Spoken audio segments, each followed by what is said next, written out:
Honor X6C ফোনটি একবারে লো বাজেটে অনেক কিছু নিয়ে এসেছে। আপনি ভাবতে পারবেন না, আপনার কল্পনার বাইরে চলে যাবে যে 15,000 টাকার ছেড়ে এত কিছু।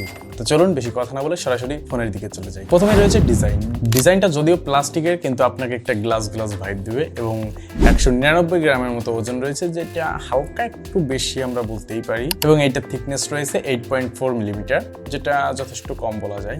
IP64 এর রেটিং রয়েছে, যেটা আপনি ছিটাফোটা পানিতে তেমন কোনো সমস্যাই হবে না। কালার ভেরিয়েন্ট রয়েছে 3টা, এখানে রয়েছে মিডনাইট ব্ল্যাক এবং মুনলাইট হোয়াইট, এবং আরেকটা কালার আছে সেটা আমি ঠিকমতো বলতে পারছি না, কালারটার নাম আমি ভুলে গেছি। ডিসপ্লে টাইপ রয়েছে 6.61 ইঞ্চির TFT LCD প্যানেল। এটা খুব ভালো রেজলিউশনের ডিসপ্লে না হলেও এই বাজেটে চলে যায়। 120 Hz রিফ্রেশ রেট রয়েছে এবং 1010 পিক ব্রাইটনেস রয়েছে, যেটা একটু আউটডোরে গেলে একটু স্ট্রাগল করতে হয়, ডিরেক্ট সানলাইটে একটু স্ট্রাগল করতে হয়। প্রসেসর হিসেবে রয়েছে MediaTek Helio G81 Ultra, এটা একটা 12 ন্যানোমিটারের চিপসেট এবং অক্টা কোর রয়েছে। র্যাম হিসেবে রয়েছে 6GB এবং 128GB রয়েছে স্টোরেজ, যেটা এই বাজেট রেঞ্জের ভিতর খারাপ বলা যায় না। বেঞ্চমার্ক স্কোরও খুব একটা খারাপ না, এটা নিয়ে চলে এই বাজেটের ভিতরে এরকমই বলা হয়। আপনি এটা দিয়ে খুব হেভি গেম খেলতে পারবেন না, ধরেন টুকটাক 3D গেম যেগুলো আছে ওগুলো খেলতে পারবেন না, আপনি 2D গেমগুলো খেলতে পারবেন। 3Dর ভিতর তো আমরা free fire, call of duty এগুলোই দেখতে পাই, কিন্তু ওগুলো আপনি ফ্রি ফায়ার রান করতে পারবেন কিন্তু ভালো রেজাল্ট পাবেন না। ব্যাটারি সেকশনে রয়েছে 5300 mAh এর ব্যাটারি এবং 35 ওয়াটের একটি চার্জার, কিন্তু আপনি এখানে একটা খারাপ দিকে হচ্ছে আপনি চার্জারটা সাথে পাচ্ছেন না, চার্জারটা আপনার এক্সট্রা ভাবে কিনতে হবে। 10 থেকে 11 ঘন্টা আপনি ভিডিও দেখলে চলে যাবে, কিন্তু আপনি যদি কম্বো ইউজ করেন, ধরেন একটু ব্যবহার করলেন রাখলেন, মানে প্রতিদিন আমরা যেভাবে ইউজ করি তেমনভাবে ইউজ করলে আপনি এটা পুরো একদিন রিল্যাক্সে চালাতে পারবেন, কোনো ধরনের সমস্যা হবে না। ফোনটি অ্যান্ড্রয়েড ভার্সন 15 রান করছে এবং ম্যাজিক OS 9 রয়েছে। এখানে OS আপডেট হয়তো থাকবে না, হনার যেটা করেছে।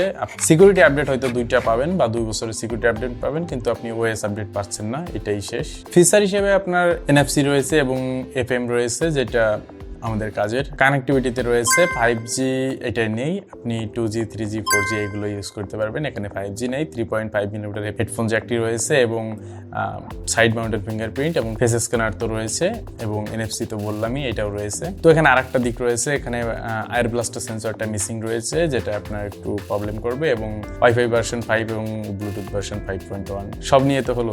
চলুন ফোনটির ক্যামেরা নিয়ে আলোচনা করা যাক। ফোনটির ক্যামেরা সেকশনে রয়েছে 50 মেগাপিক্সেল এবং অ্যাপারচার রয়েছে 1.8, এবং এখানে একটা ডেপথ সেন্সর রয়েছে, এবং ফ্রন্ট ফেসিং ক্যামেরা রয়েছে 5 মেগাপিক্সেল, যেটা শুধু আপনি ভালো কোনো ক্যামেরা আশা করছেন না, কিন্তু যে ভিডিও কলে কথাবার্তা এগুলো আপনি চালিয়ে যেতে পারবেন অনায়াসে, তেমন কোনো প্রবলেম হবে না। ডে লাইটে ক্যামেরাগুলো যথেষ্ট ভালো রেজাল্ট দিচ্ছিল, কিন্তু একটু আর্টিফিশিয়াল ব্লারটা লাগছিল, কিন্তু আপনি নাইট মোডে গেলে, একটু লো লাইটে গেলে অনেক নয়েজের দেখা পাবেন, তো এই দিকটা আপনার একটু স্ট্রাগল করতে হবে। ফোনটিতে 4K-তে ভিডিও রেকর্ড করার কোনো সুযোগ নেই, আপনার 180pতেই থাকতে হবে। অনেক তো হলো, চলুন ফোনটির কিছু ভালো দিক ও খারাপ দিক নিয়ে আলোচনা করা যাক, দেখি কোনটার কি খারাপ ও ভালো দিক রয়েছে। ভালো দিকের ভেতর প্রথমে রয়েছে 120 Hz রিফ্রেশ রেট, যেটা যথেষ্ট ভালো, কিন্তু খারাপ দিকের ভিতরে রয়েছে HD+ রেজলিউশনের ডিসপ্লে, যেটা একটু আপনি পিক্সেলের দেখা পাবেন। ভালো দিকের ভিতরে রয়েছে শক্তিশালী ব্যাটারি, 5300 mAh এর ব্যাটারি এবং 35 ওয়াটের একটি চার্জার, কিন্তু খারাপ দিকের ভিতর রয়েছে আপনার চার্জারটা আলাদা করে কিনতে হবে,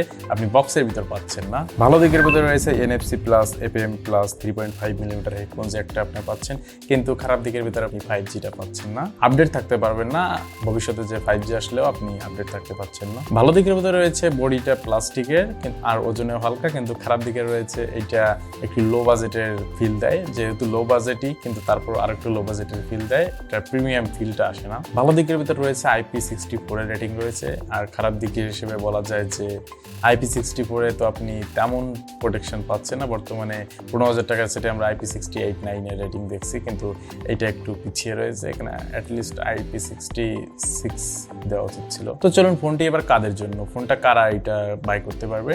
ধরেন আপনি নতুন একটা ফোন কিনতে যাচ্ছেন, আপনার বাজেট তেমন বেশি না, আপনি একবারে একটা লো বাজেটেরও ফোন নিতে যাচ্ছেন না, আবার একবার একটু হাই লেভেলও নিতে পারছেন না, তো মিড রেঞ্জের ভিতর আপনার এটা ভালো হতে পারে।